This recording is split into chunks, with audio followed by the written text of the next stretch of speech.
अगर प्रशासन ना चाहे तो कहीं दंगा नहीं हो सकता, कहीं पे कोई लूटमार नहीं हो सकती, कहीं दंगाई आके जिस तरह से लगातार वो नमाज को डिसरप्ट कर रहे हैं वो नहीं कर सकते। आपकी जो नमाज पढ़ने की आज़ादी है वो हर दूसरी लड़ाई जो लोकतंत्र को और संविधान को बचाने की लड़ाई है उसके साथ जुड़ी हुई है। जो लोग सत्ता में बैठे हैं वो एक लोकतांत्रिक देश को एक फासीवादी हिंदू राष्ट्र बनाना चाहते हैं।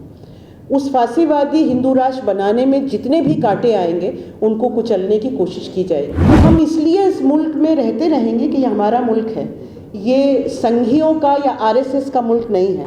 उन्होंने इसको आज़ाद नहीं करवाया था, आज़ाद करवाया था हमारे पुरखों ने। अभी तो नेशनल कमीशन ऑफ वीमेन का भी स्टेटमेंट आ गया था कि शायद 68% अटैक्स जो हैं वो महिलाओं पे बढ़े हैं इस सरकार के आने के बाद।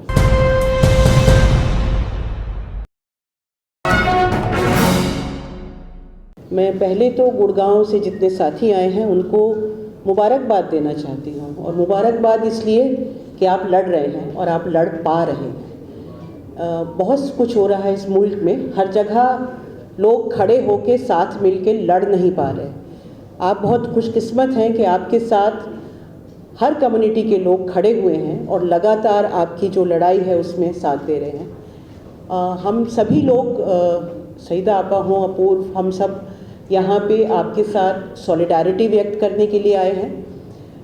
मैं ये कहना चाहती हूँ कि जैसा अपूर्व ने कहा कि अगर प्रशासन ना चाहे तो कहीं दंगा नहीं हो सकता, कहीं पे कोई लूटमार नहीं हो सकती, कहीं दंगाई आके जिस तरह से लगातार वो नमाज को डिसरप्ट कर रहे हैं वो नहीं कर सकते। तो ये बिल्कुल साफ है कि जब लोग चिन्हित हैं, आपने अपनी प्रेस रिलीज़ में भी नाम दिए हैं, जो हर जगह जाके बवाल कर रहे हैं, तो उनको अरेस्ट किया जा सकता है और इसको ख़त्म किया जा सकता है।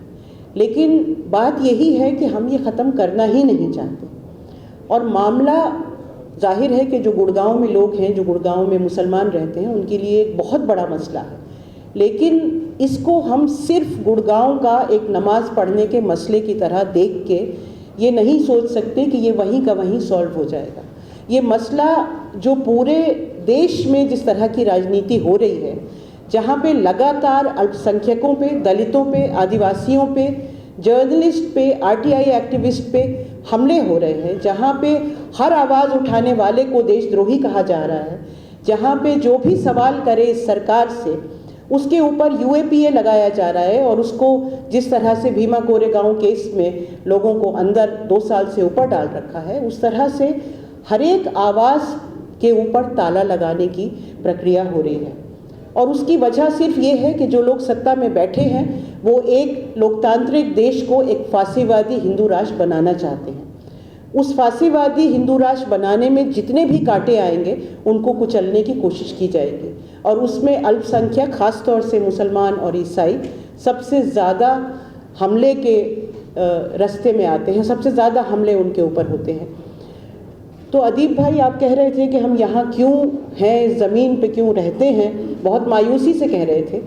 मैं ये कहना चाहती हूँ कि इन सब कुछ जो कुछ जुल्म हो रहे हैं, ख़ास तौर से पिछले 7 साल में, ऐसा नहीं है कि मोदी सरकार में ही आके कुछ ख़ास शुरू हुआ है, पहले भी होता था, लेकिन इस सरकार के आने के बाद ये सब कुछ बहुत बढ़ गया है, कई गुना बढ़ गया है। अभी तो नेशनल कमीशन ऑफ वीमेन का भी स्टेटमेंट आ गया था कि शायद 68% अटैक्स जो हैं वो महिलाओं पे बढ़े हैं इस सरकार के आने के बाद। सब कुछ बढ़ गया है, लेकिन उसके बावजूद इसी मुल्क में ऐसे लोग हैं जो अपने गुरुद्वारे भी खोलते हैं, ऐसे लोग हैं जो मुसलमानों पे हमला होता है तो उनको अपने घर में जगह भी देते हैं। कोई यादव साहब हैं, शायद उन्होंने नमाज़ पढ़ने की भी जगह दी, और ये हमें हिंदुस्तान के हर कोने से ये उदाहरण मिलते हैं। तो हम इसलिए इस मुल्क में रहते रहेंगे कि ये हमारा मुल्क है, ये संघियों का या आरएसएस का मुल्क नहीं है।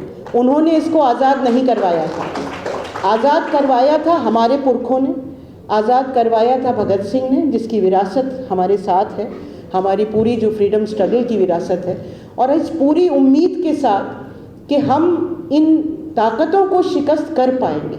अभी उन्होंने सिर्फ एक जगह उनको मुंह तोड़ जवाब मिला है, बंगाल में, लेकिन आने वाले चुनाव में उनको जवाब देना पड़ेगा। हम सिर्फ अपनी नमाज पढ़ने की इजाज़त की लड़ाई लड़ते नहीं रह सकते। या सिर्फ ये लड़ाई कि 5 जर्नलिस्ट के ऊपर अटैक हो गया। कल पता नहीं रात में आप लोगों ने वो वीडियो देखा कि नहीं, मैं नाम भूल रही हूँ, एक यंग जर्नलिस्ट जिसने एक वीडियो बनाया कि एक एम्बुलेंस अटकी हुई है पीएम की रैली की वजह से गोरखपुर में। उसका एक रात में बहुत अर्जेंट वीडियो आया कि मेरे घर में पुलिस है, मुझे धमका रही है, मेरे घर वालों को धमका रही है, मेरी जान को खतरा है। तो अगर आप इतना भी बता दें कि मोदी जी की वजह से एक गरीब आदमी जान तोड़ रहा है एम्बुलेंस में, तब भी पुलिस आपके घर पहुंच जाती है। और हमको ये समझना पड़ेगा कि आपकी जो नमाज पढ़ने की आज़ादी है वो हर दूसरी लड़ाई जो लोकतंत्र को और संविधान को बचाने की लड़ाई है उसके साथ जुड़ी हुई है। तो जितनी और लड़ाइयाँ हैं उनके साथ मिल के लड़ना पड़ेगा, चाहे वो हमारे लाखों किसान हों, जो 700 किसान हों जो शहीद हो गए, या आदिवासी हों जिनकी ज़मीनें छीन छीन के पूंजीपतियों को दी जा रही हैं, या ईसाई हों, दलित हों।